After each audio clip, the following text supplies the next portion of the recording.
Fala, americano! O vídeo que você vai ver agora foi uma entrevista que eu participei no canal Fala Mais Podcast. É um corte relativamente longo.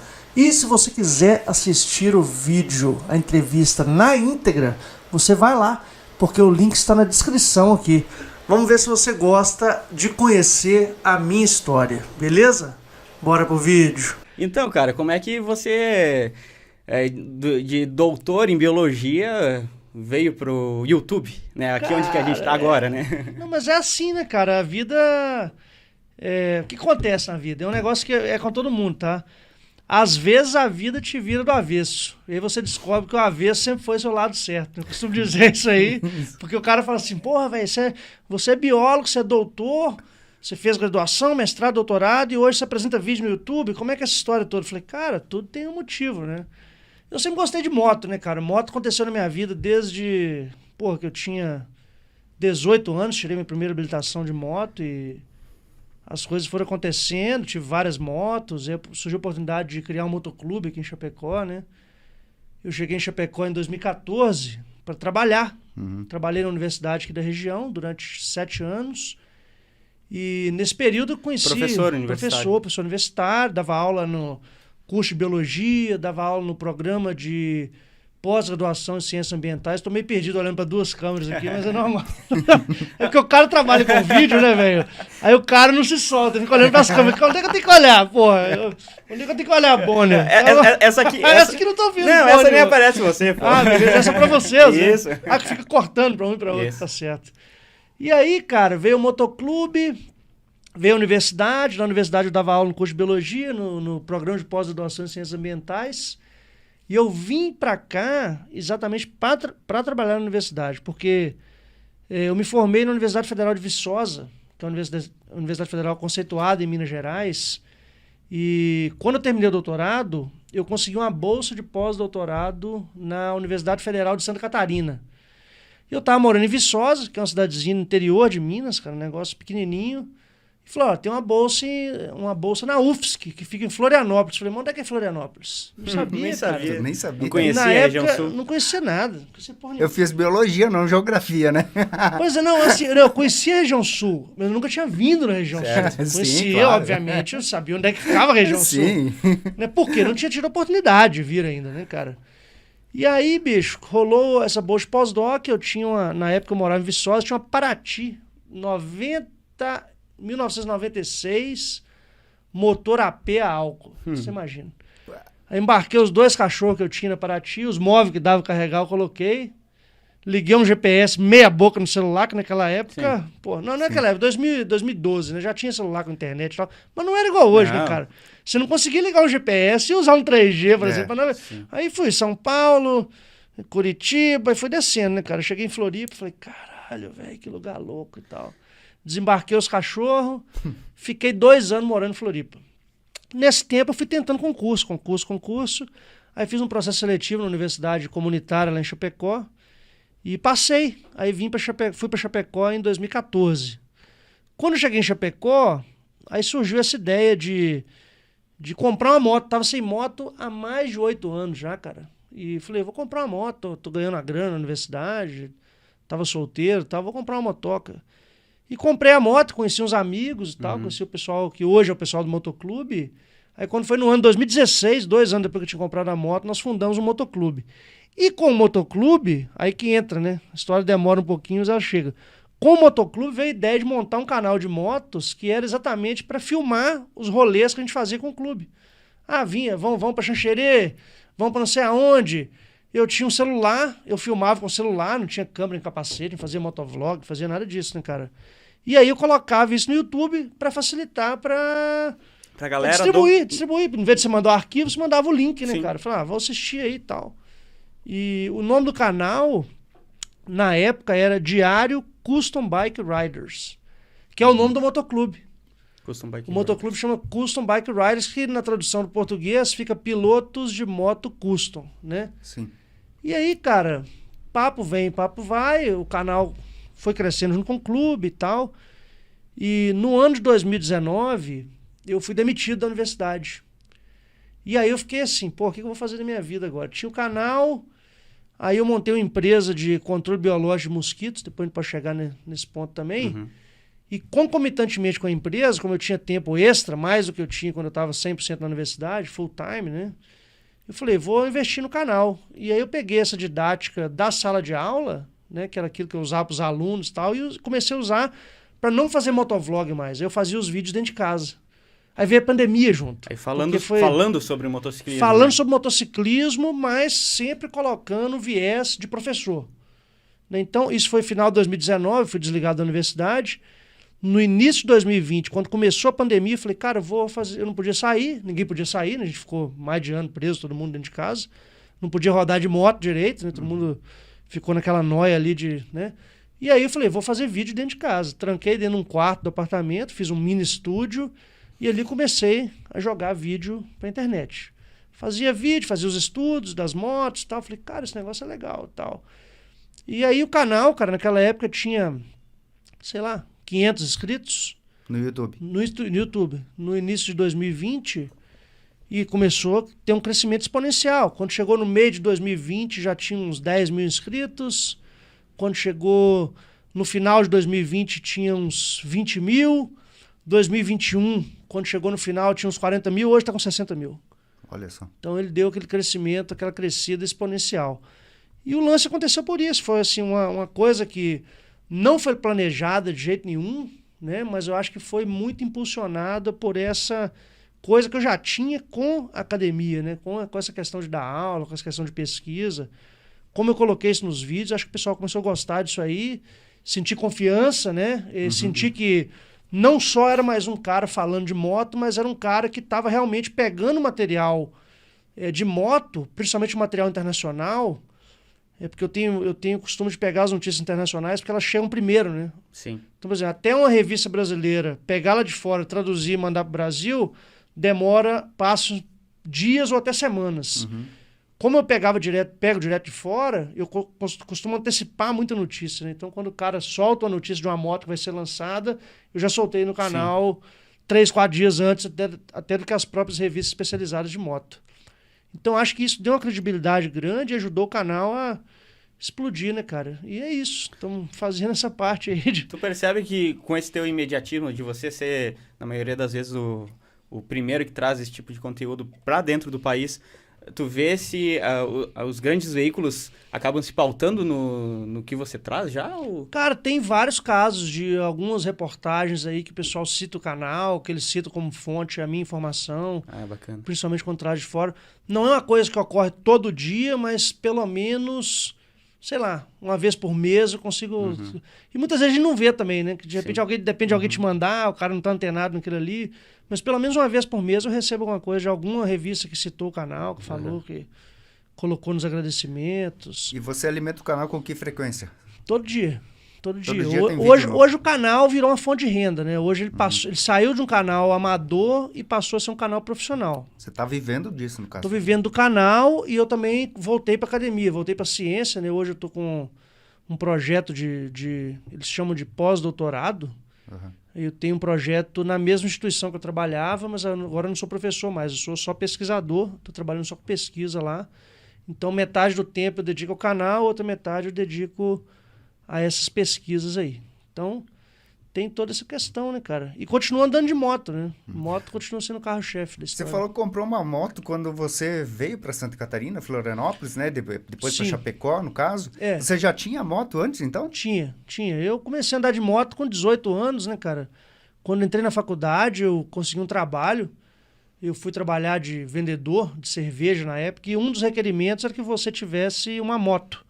Só que naquela época não tinha moto, não tinha habilitação, não tinha nada. Eu falei, cara, vocês são doidos, vamos comprar moto, nem sei, eu odeio moto, não sei o que tem.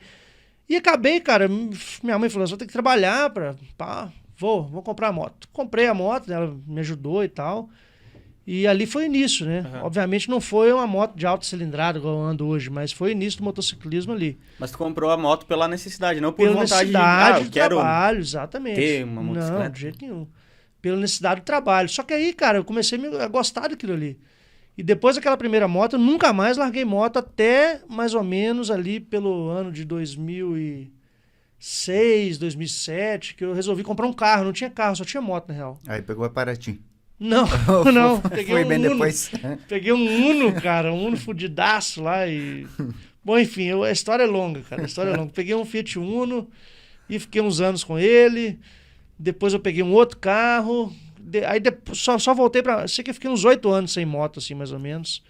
2006 até 2012, né? Foram 6 anos. Não, 2015 que eu voltei. Deu uns 6, 7, 8 anos. Foram 8 anos, exatamente. Aí em 2015 tu pegou a tua... Aí em 2015 eu entrei nas motos custom, né? Que eu peguei uma Shadow 750. Uhum. É a moto que você tem hoje. Que é a moto que eu... Não é a moto que eu tenho hoje. Né? É a moto, é o estilo de moto que hoje eu trabalho no canal, né? Porque o canal, assim como o Motoclube, ele trabalha com motos custom. Moto custom, para quem não sabe, são motos estradeiras, tá? São motos que elas são feitas para viajar a longa distância. Oferece um pouco mais de conforto, no caso, né? Exatamente. Elas são feitas para longa distância, elas são motos mais confortáveis, igual você falou, entendeu? Não são as mais confortáveis, né? Não são as mais confortáveis, mas são motos confortáveis, né? Se você comparar com a moto de trabalho, por exemplo, um cara que entrega pizza, uma moto custom, ela é muito mais confortável. Né? Pra você pegar a estrada, pra fazer viagem de longa distância.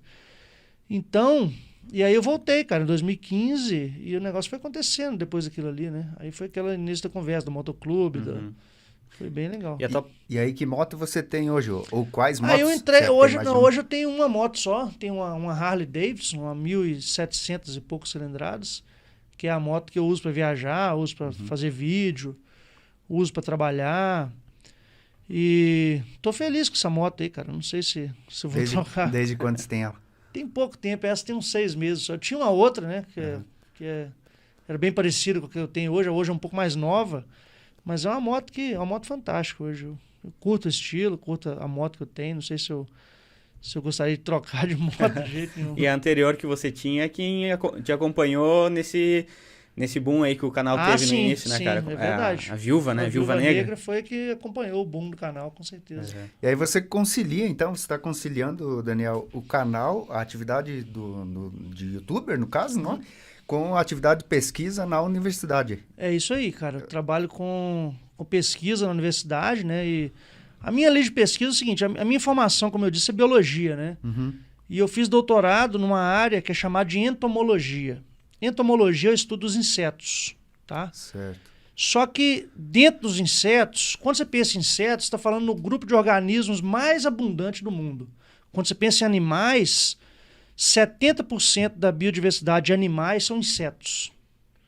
Né? Então, por isso que é muito, muito complicado quando você tem devastação ambiental, quando você tem queimadas, porque muitas vezes a gente fica preocupado com animais maiores, né? Você preocupa com muito com mamífero, porque são animais grandes, que são mais visíveis e são mais usados como bandeiras ecológicas, né? Mas a biodiversidade pesada mesmo, ela está nos insetos, né? É a base da cadeia, né? E tem a abundância é muito maior, né? Porque os ciclos reprodutivos são mais curtos, se produz mais indivíduos, né?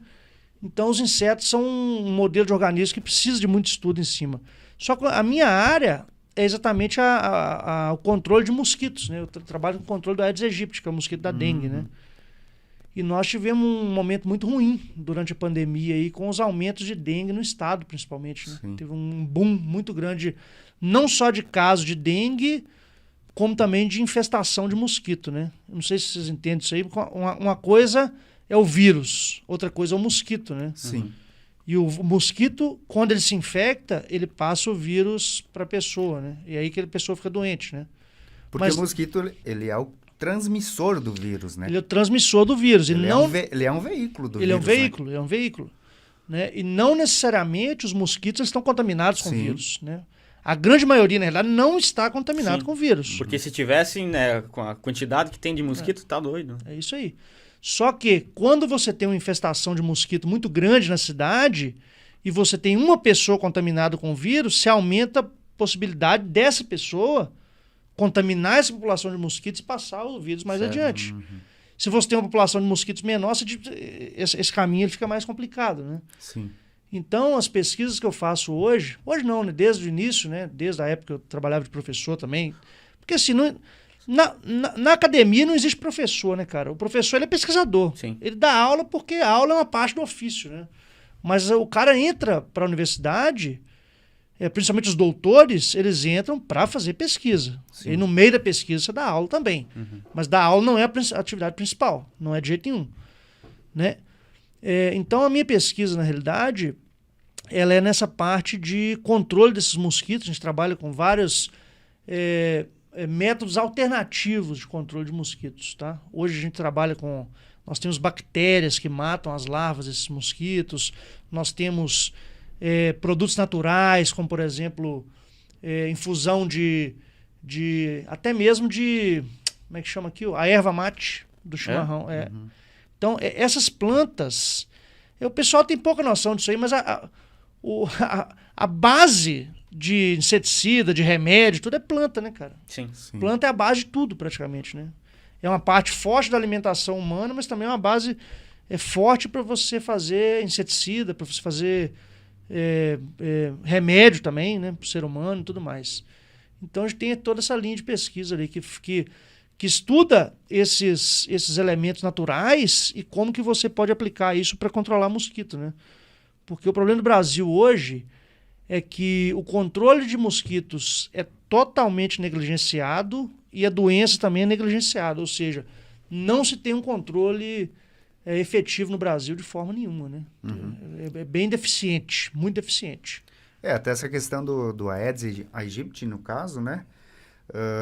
Inclusive agora existem vários municípios aqui da região que são considerados infestados, né? Pela DIV, né? Pela Diretoria de Vigilância Epidemiológica de Santa Catarina.